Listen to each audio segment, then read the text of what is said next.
Bhagavad Gita is a book of mankind's collected experience of and answers to life's most basic questions. Who I am, from where do I come, what is my purpose and destiny, and most practically, how do I find happiness? These podcasts originate in the lectures of Neil Bhatt, a disciple of Swami Chinmayananda. They are presented here in 20 to 30-minute segments, each covering 3 of the Gita's 701 verses. Welcome to Gita Wisdom for Daily Living. We will be discussing Chapter 2, Sankhya Yoga, Yoga of Knowledge. So Yoga of Knowledge means uniting with the knowledge. So the knowledge can be generally classified into 2 categories. One is secular knowledge and sacred. Secular is the knowledge about the world of objects. So even to get the secular knowledge, what we generally have to do is to make observations of the objects and then understand them. So all the objects in the world which we know about today are not dependent on my personal observation, my personal understanding. The generations of scientists and mathematicians and experimenters have gathered this information and passed them to us. So our knowledge is based on the efforts of generations of great thinkers. Sacred knowledge is something similar.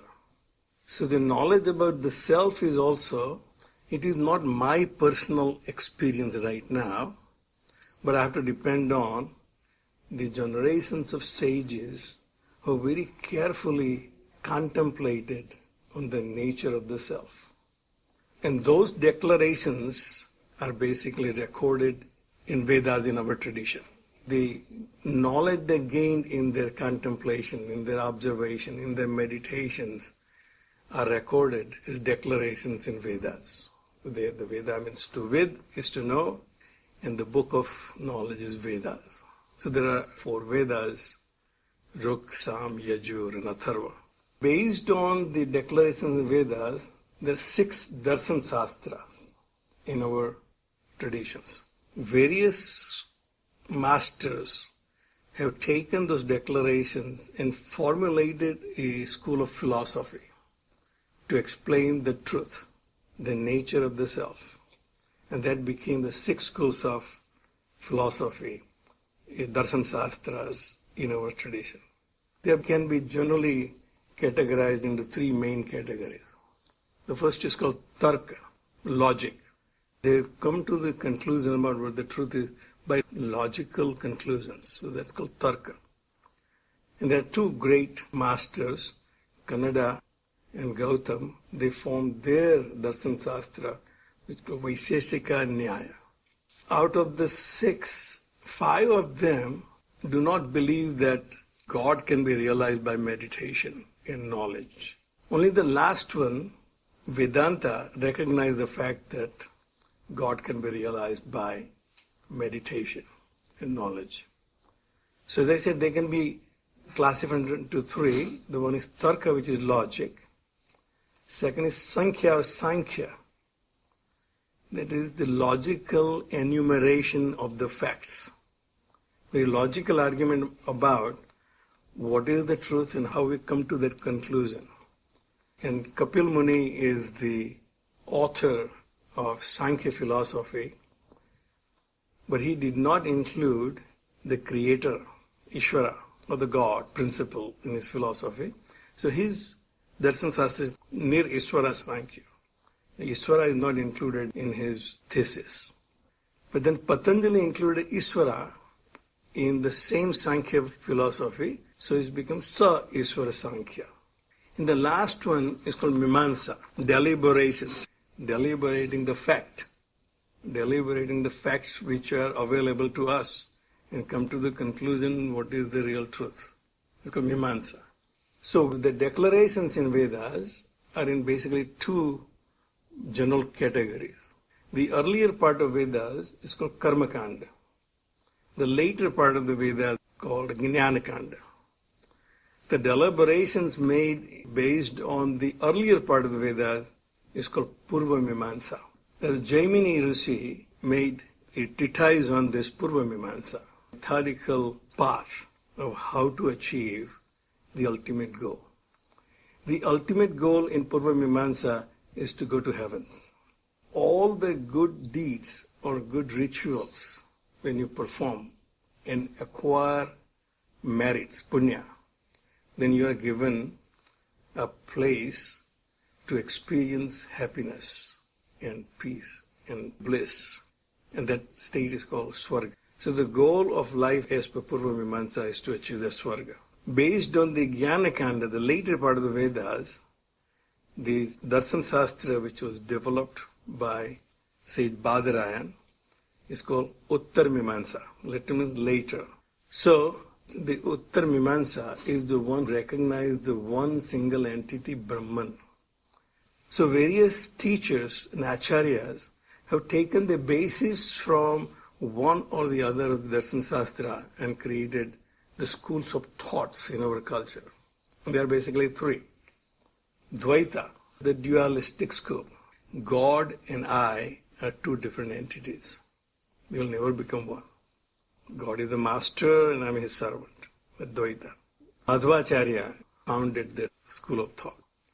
Ramanujacharya established Visisht Advaita, which says God is the whole and I'm part of him.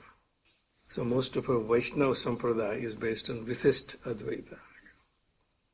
And then the last one is Advaita.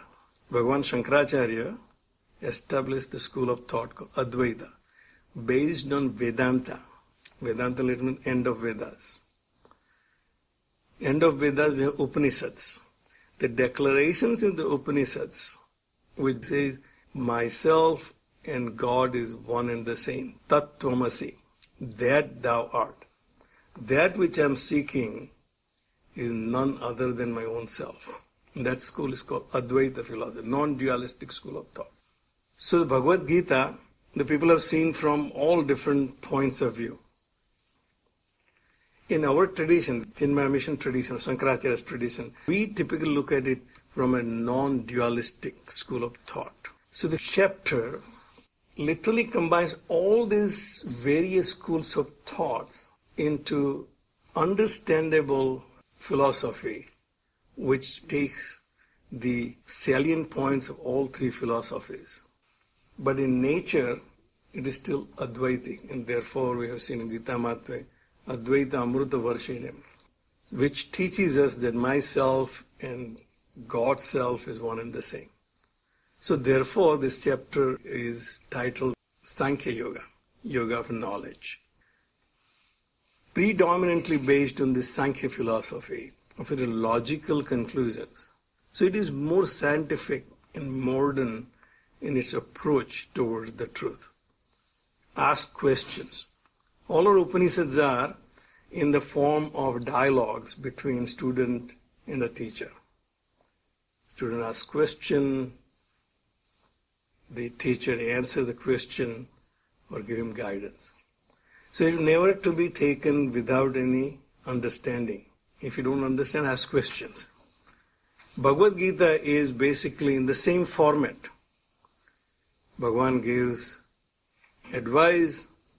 Arjuna, if he does not understand, he stops him and says, well, let me tell you what I don't understand. Clarify for me. So that's the tradition where you do not take anything for granted without understanding it.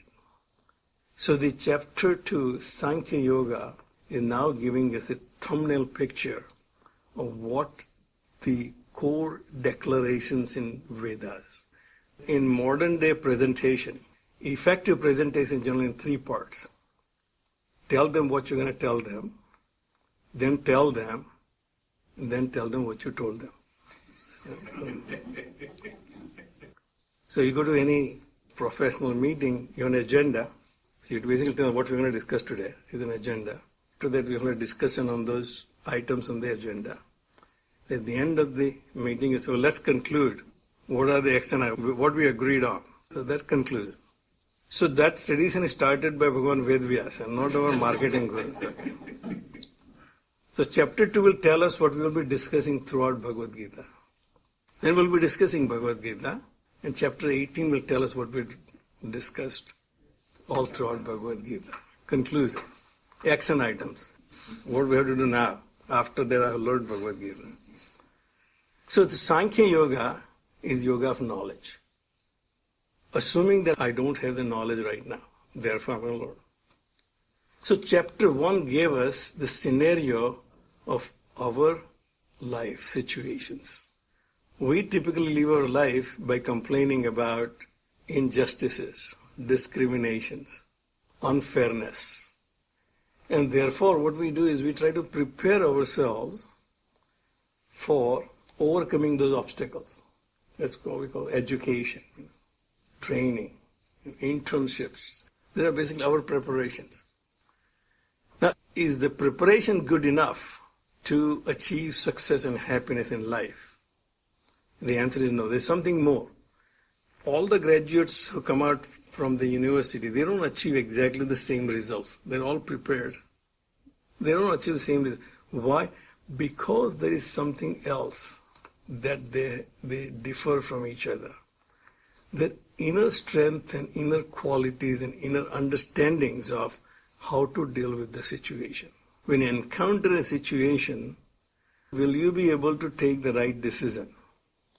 What to do and what not to do is basically the training in the spiritual quest. If we have the clear understanding about what my position is in this situation and what my role is in this situation, then I'll be able to take the decision correctly.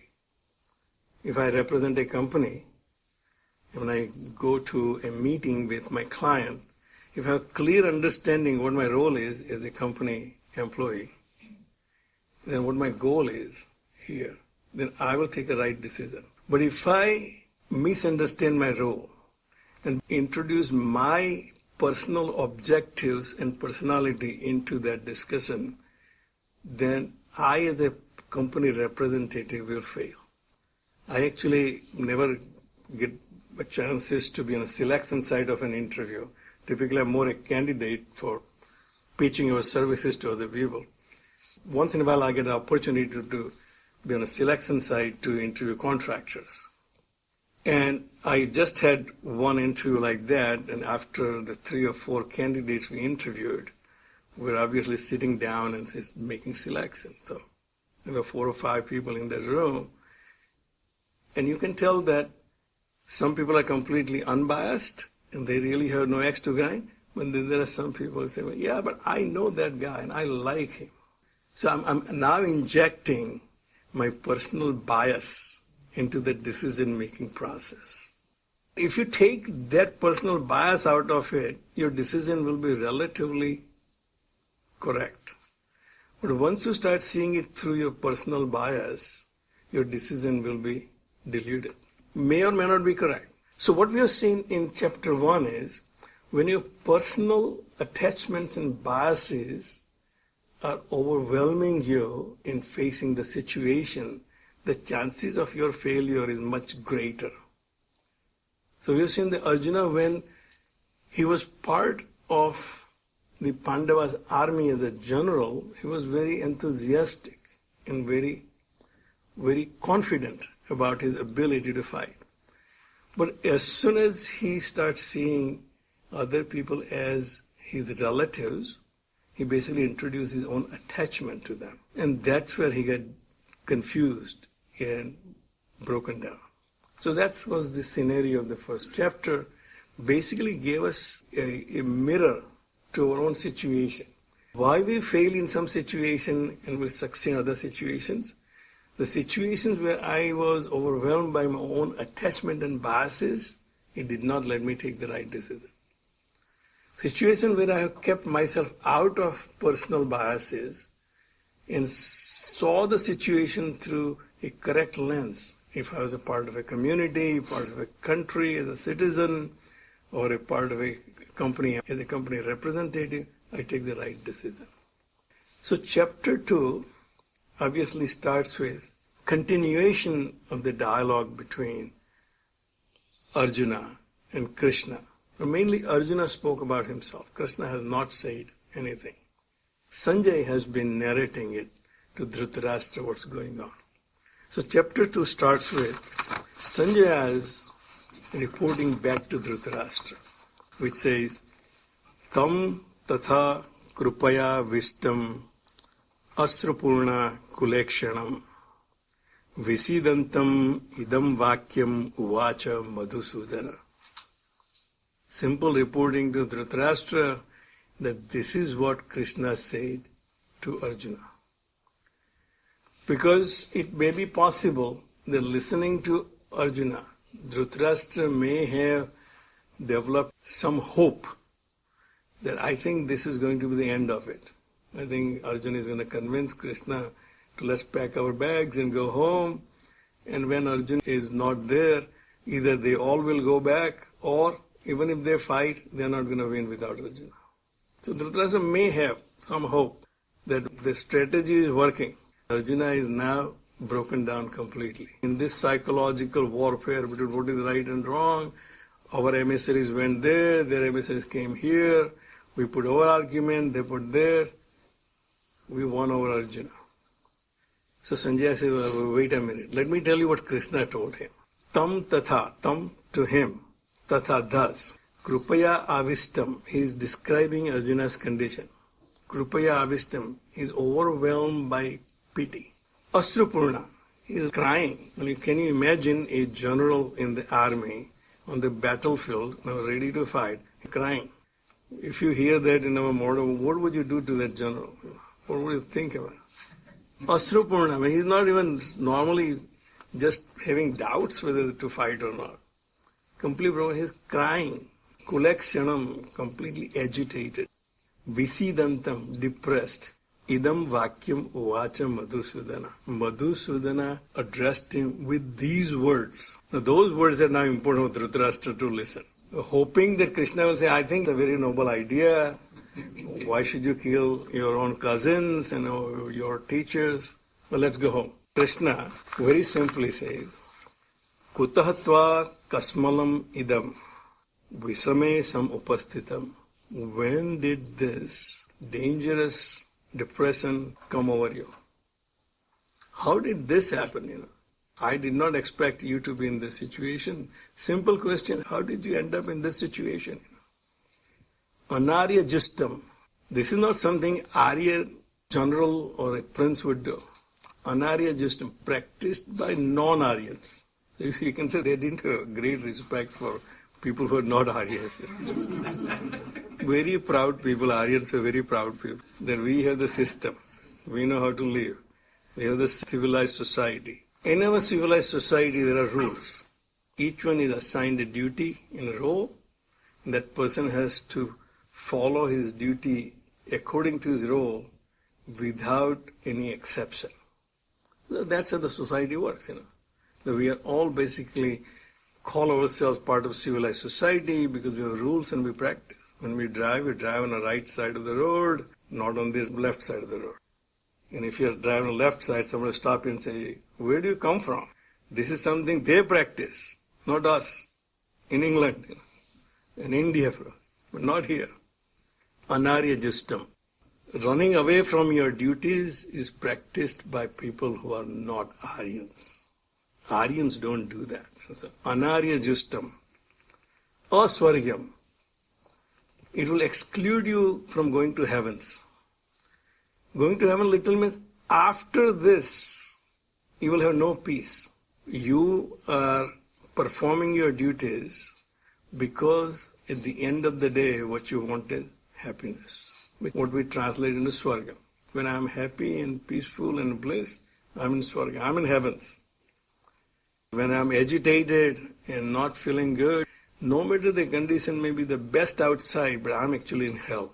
It will exclude you now onward having any peace or happiness in your life if you run away from your duty.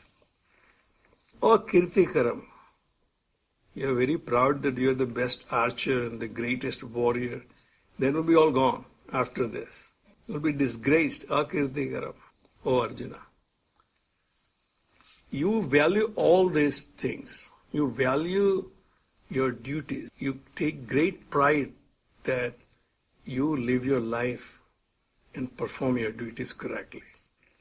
You are seeking happiness and peace. And also, you take great pride in having this reputation that you are the best. How did this happen to you? And then, without wasting any time, he said, this is what I would like you to do. Klebhyam masma gamaha partha na etat eva upapadyate. You don't give in to this importance, weakness of your heart. Kshudram hridaya daurbalyam tyaktva. Give up this weakness of your heart. Uttishta. Parantapa. Get up and fight. Parantapa, scorcher of foes, maybe encouraging him that you are the one who destroy your enemies. You're known for that. What happened to you? Where did this weakness come upon you? So, get up, give up this, and start fighting. So any hope Dhritarashtra had is probably melted away. That Krishna didn't agree. Arjuna is still not really ready. So he makes rest of the argument. Katham bhismam aham sankhye dronam cha madhusudana. And there is a lesson to be learned.